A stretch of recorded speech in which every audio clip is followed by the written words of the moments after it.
sa Espiritu Santo. Amen. May gudmaong amahan, palabuan ang among pagtuo, ug ligura ang among paglaom, kaliwala sa mga pagsulay na among inaatubang. Ligura ang among pagsalit kanimo, na imong dalhon sa kinabuhing dayon ang among igsuon nga si Ernesto. Ang among minatay uban sa tanang mga santos sa langit. Kini among ipangayo, pinaagi ni Kristo nga among Ginoo. Amen. Palihog sa paglingkod o karon natin paminaw ang unang pagbasa. Gusto ko samba.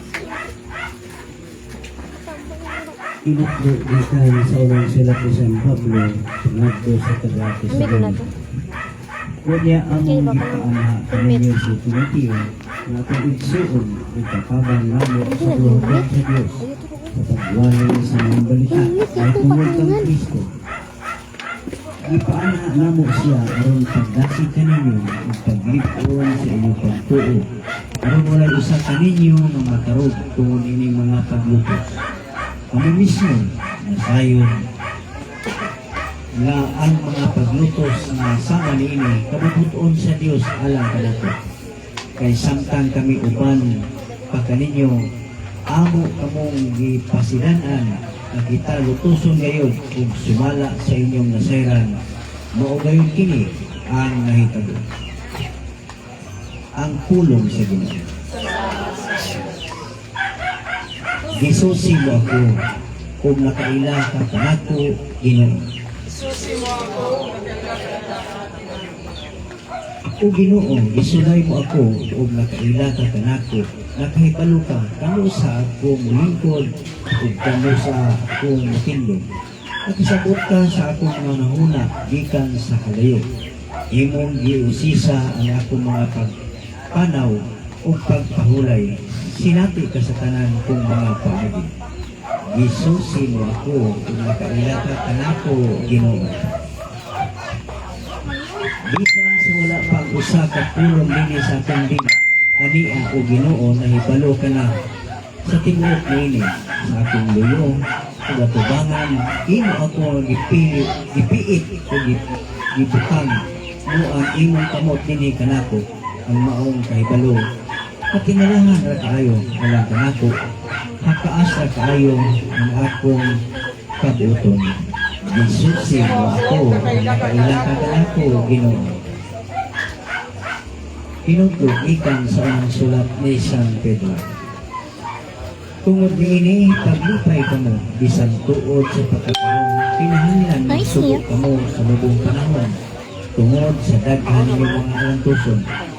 Ang Mami, laki tuyo din niini mao ang pagsulay kung tinuod ba gayon ang inyong pagtuod kay bisan gani ang bulawan nga lumalapay lamang sulayan man pinagi sa kanayo. Ang iniusab nga pagtuo ug pilunahon pakay sa bulawan. Labi pang sulayan aron manidon. Unya makadawat kamo og mga pagday, maya ug dumog sa adlaw nga padayag ni Jesucristo. Gihigugman ninyo siya bisan wala kamo makakita kaniya ug nadatuo kamo kaniya hangtod karon.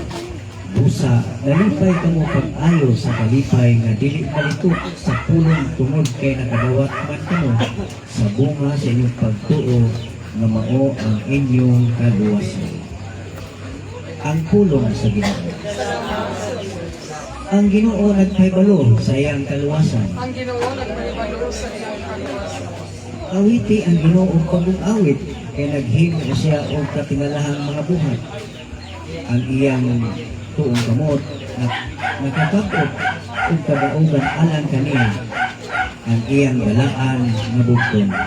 Ang Ginoo nagpahibalo sa iyang kaluwasan. Ang Ginoo nagpahibalo sa iyang kaluwasan sa tubangan sa kanasuran. Iyang gipahayag ang iyang katarong. Nahinunggot siya sa iyang kaluoy ug sa iyang kamatinud-anon alang sa balay sa Israel. Ang Ginoo nagpahibalo sa iyang kaluwasan.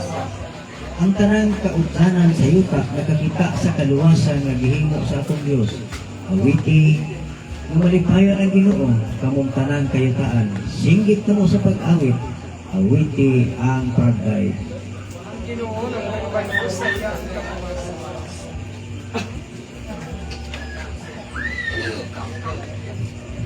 Kalihog sa pagtindog o karoon atong pasidunggan ang atong Ebanghelyo sa pagkaroon.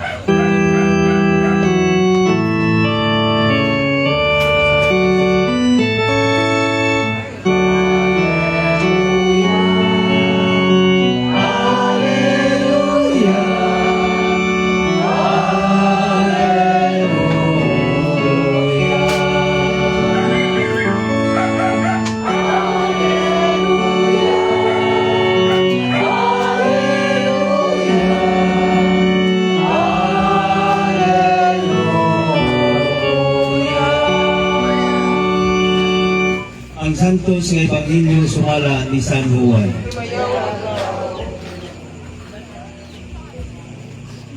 Si Marta mingon kang Isus, kung dinhi ka pa lamang Ginoo, dili ka mamatay ang akong igsuon. Hinuon ako na sayon, nga bisan karon, ang Dios mohatag kanimo bisan unsay imong pangayoon. Si Isus mingon kaniya, ang imong igsuon mabanhaw. Siya mituwag, nahibalo ako nga mabanhaw siya sa katapusang adlaw. Ug si Jesus mingon kaniya, ako mao ang pagkabanhaw ug ang kinabuhi. Ang nagatuo kanako bisan tuod mamatay mabuhi. Ug ang tanan nabuhi ug nagatuo kanako dili gayon mamatay. Mituo ba ikaw niini? Ug siya mitubag. Oo, Ginoo. Mituo ako ug ikaw mao ang Mesiyas, ang anak sa Dios nga moanhi sa kalibutan. Mga igsoon ng Ebanghelyo sa atong Ginoo. Kalihog sa paglingkod. Maayong gabi pag-usap mo.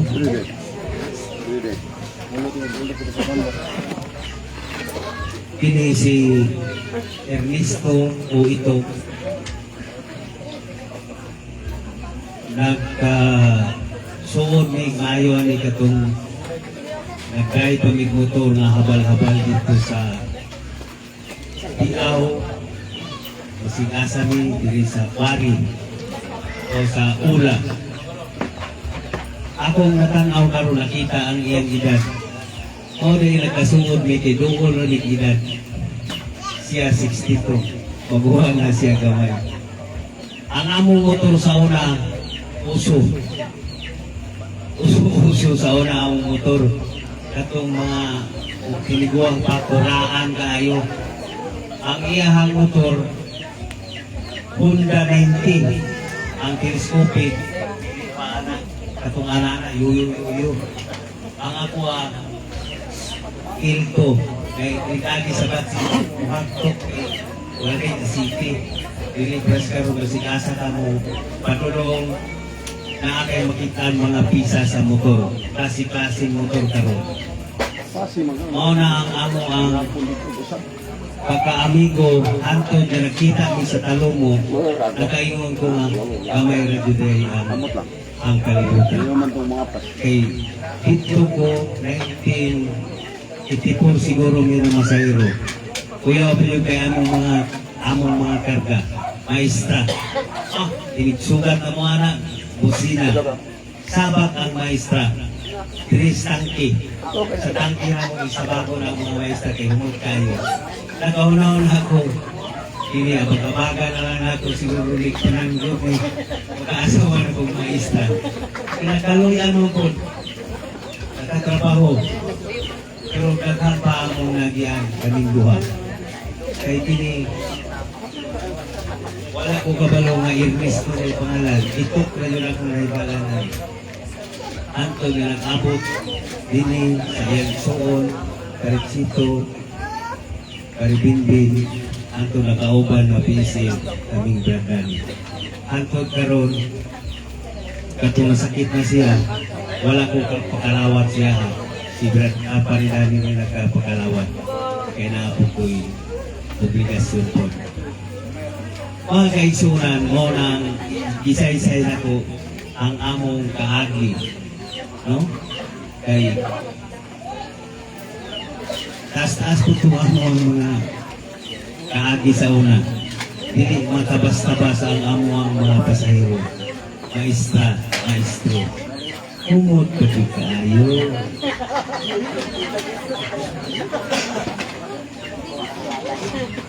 Mga kaigsunan, tagay ko nyo, gayon gamay nga mupasa niyong pamalandong alang sa Kristuhanong kamatayon. Kamatayon yawi alang sa kinabuhi dayon. In English ba ni? It is the golden key that open the peace of eternity. Matod pa ni John Milton, na usa ka inila ang manunulat. Tinuod gayon ang kamatayon, usa ka yawi alang sa kinabuhing walay katapusan. Usa kita na nagtuo sa kinabuhing walay katapusan, dili gayon di ay angay na mahadlok sa kamatayon. Paglusan ako, ang kamatayon, ang gisulti dili angay kahadlokan. Masakit mangganita, nahadlok na mangganita, mapalit tayo tao paracetamol dito sa Mercury. Mamili pa dyan, Mercury, yaman tayo butika diya sa unahan. Kaya sa atong unang pagpasa sa sulat ni San Pablo ato sa taga-Roma, siya nagpasidaan na tinuod ang atong kunyag na hiusa kita kang Kristo Jesus. Sa pagkamatay sa atong Ginoo, nahiusa-usap kita kaniya. Ingon ang atong Ginoong Jesus na banhaw, mauusap, kini ang atong dangatan sa umaabot na panahon.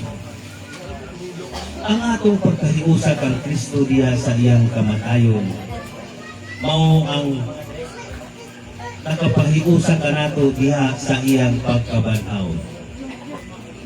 Sa laing bahin, diha sa atong Ebanghelyo, si Marta manugilon magulanon kaayo kami balita sa kamatayon sa iyang igsuon nga si Lazaro. Nasuod usab kahigala sa atong Ginoo. Apan taliwala sa kasubo ni Marta, siya nagtuo na mabanhaw ang iyang igsuon sa katapusang adlaw. Si Marta mipadayag sa iyang pagtuo ngadto sa atong Ginoong Kristo nga mao ang Mesiyas o manluluwas. Ang kamatayon ni Lazaro nagdala og kagul-anan sa iyang mga igsuon, ilabi na kang Marta. Apan wala lamang sa kasubo, nagpabilin ang gibati ni Marta, bisan sa kamubo, ang iyang gibati, siya mipadayag sa iyang pagtuo na adunay pagkabanhaw sa katapusang adlaw. Sa laing pagkaistorya ni Marta, naghupot ug hugot nga paglaom na adunay moabot nga kinabuhing walay katapusan. Taliwala sa kasubo, adunay gihuptan nga paglaom nga gihuptan ni Marta diya sa iyang kinabuhi. Alang kaniya ang iyang igsuon mabanhaw sa umaabot nga panahon. Mga kaigsuonan, ang nasinati ni Marta nga kasubo sa kadaghanan nga higayon ato usab nga masinati. Kaguol gayon nga mopasilabi ilabi na sa mga higayon nga usa sa membro sa atong pamilya usuod nga higala nga mopanaw balik ngadto sa atong labaw nga makagagahon. Kaguol nga walay sama sa atong pagabatiyon. Usahay gani atong basulon ang Ginoo. Ngano nga iya nang gitugutan ang kasakitan nga atong giantos. Kini atong mamahimo nga reaksyon tungod kay nagmasulupon kita sa pagbiya sa atong igsuon. Apan sa laing bahin, isip mga pinunyagan ug midawat kang Kristo nga atong manluluwas. Dili usab nato ikalimtan nga dili ang kamatayon mao ang utlanan sa tanan.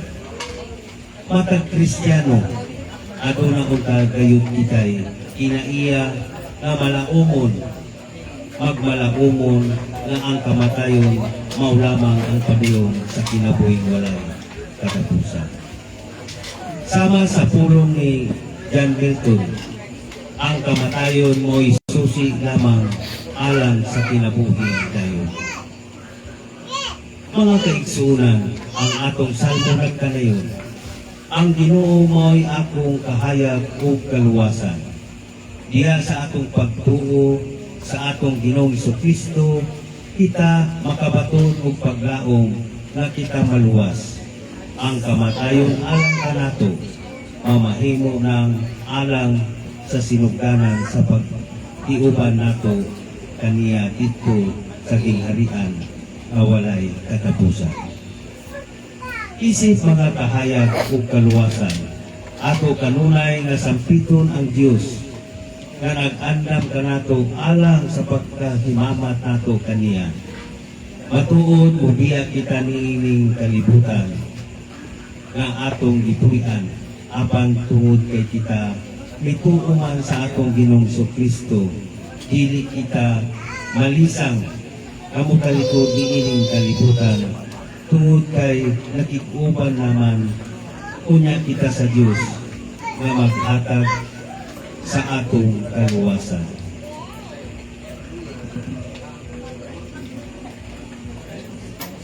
Diya sa maong pagtuo, o padayon kita na musangyaw adto sa uban nga dili angay na mahadlok nga moatubang sa realidad sa kamatayon. Atong gasigon ang uban sa pagbubud kanunay sa ilang pagtuo sa Dios. Pinaagi sa imong mga luna, pahiri ang imong mga luha, liguna ang imong kasing-kasing, huna-huna ang imong igsugon, higala na mamatay.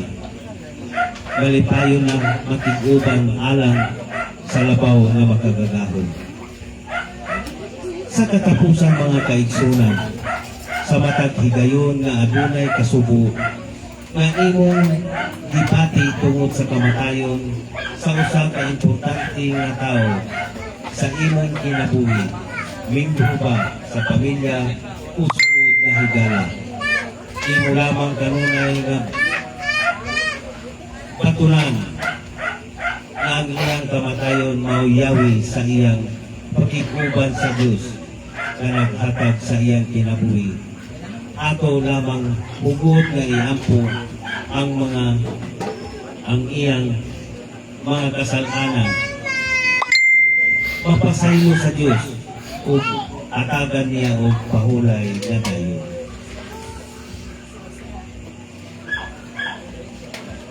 Repeat what John Milton said. It is the golden key that open of peace eternity. Dalho nato kanunay kining mao nga pagtuo diya sa atong kinabuhi. Kilawat pa.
mag-apo kita sa atong Ginoong Jesucristo nga moingon, ang tao nga nagatuo kanako bisan tuod mamatay mabuhi, ug ang tanang buhi nga nagatuo kanako dili gayud mag-antos sa kamatayong dayon.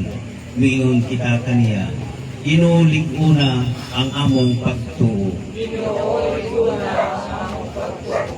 Sa tanan nga pagsulay nga dala sa kamatayon sa among igsuon, Ginoo lig-una ang among pagtuo. Sa among mga pagpaningkamot sa pag-ila o pagtuman sa kabubuton sa Dios, Ginoo lig-una sa panahon nga ang among pagtuo sulayan sa mga alantuson nga among pagapasanon. Sa panahon nga maglisod kami sa pag-ila sa himaya sa Dios diha sa kamatayon sa among igsuon. Tungod kay kulang pa ang among pagtuo sa panahon nga kami anak sa kalisod o kapitos. Sa panahon ang among masinati ang kamingaw o kahawang sa kasing-kasing tungod sa pagkabanhaw sa among minahal sa kinabuhi. Amahan, ikaw ang among kalitgon puno sa pagtuo kanamo. Ginapanalipdan namo ang among mga pag-ampo. Nagatungo kami at tiningtanan maangko namo pinaagi ni Kristo ang among Ginoo. Amen. Atong gipayaw ang atong mga kamot ug puno sa pagtuo, atong awiton ang amahan namo.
Pahulay nga dayon ihatag sa Kristo o Ginoo.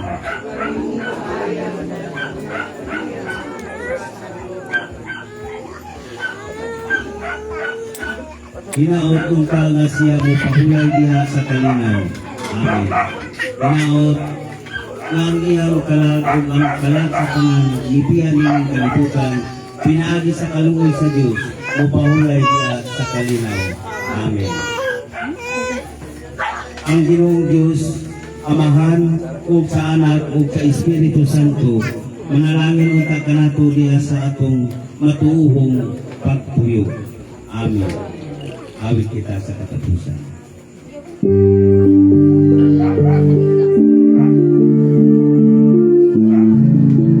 Magmamad na nino kay mga Chino. Ay, manauna.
Munting may sakatok.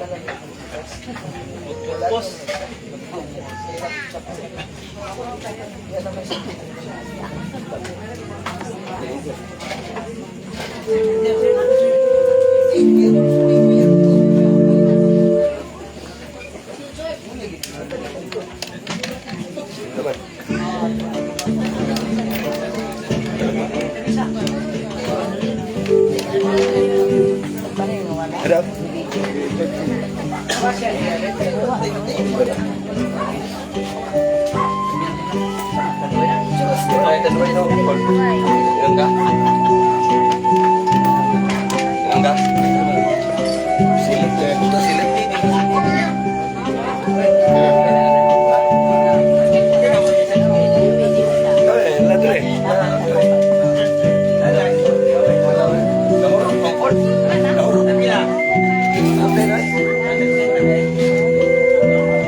Kain na.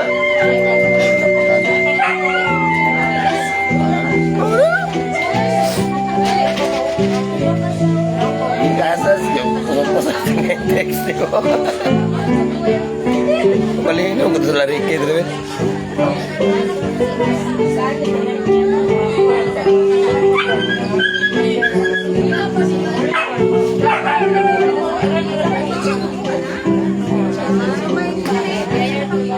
Kapi ka?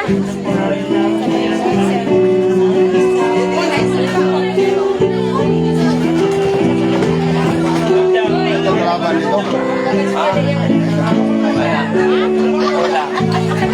Inuwi ba? Wala to. Kalaban ni Madam. Ay, kita lang. Wala pa may kwan.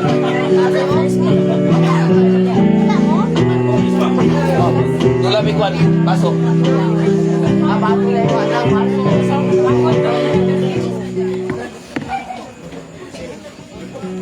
Ang isa ko lang sa ayan.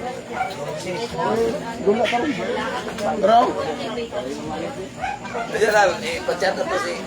Pagtsata to si Mark. Ngayon, Jumar sila kwan. hindi ako tumabot. Maabot na ito na yun. Sanduay na? Pagbukom? Ano daw? Hindi tagkando yuyo. Lasa ko rin pagdiway. Wala. Klaro na. Balik na. Kaway ayaw. Dito tulog. Wala ayaw. Makuan na ulaw. Wala mo. Kikis tayo.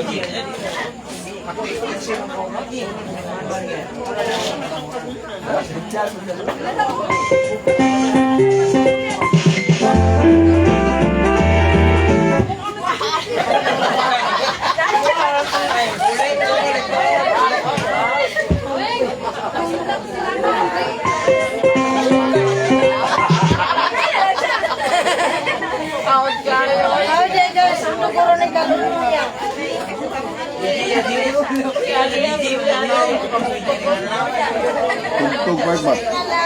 Tugtog. Sige, nagtugtog. Kami ang piano. Sige na siya. Lu. Sayo-sayo na siya. Kanagkuhan. Kapa ba? Ha?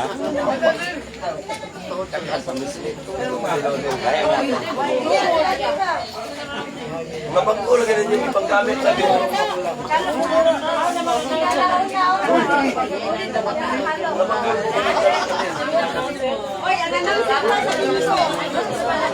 Aldin! Para na ron.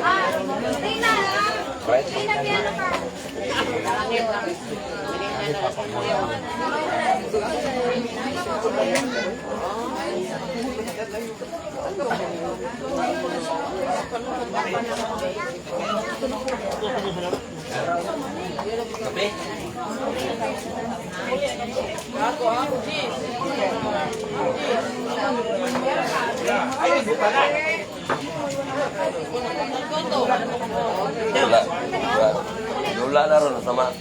Hukom na na. Ang laraw ko nagbararon.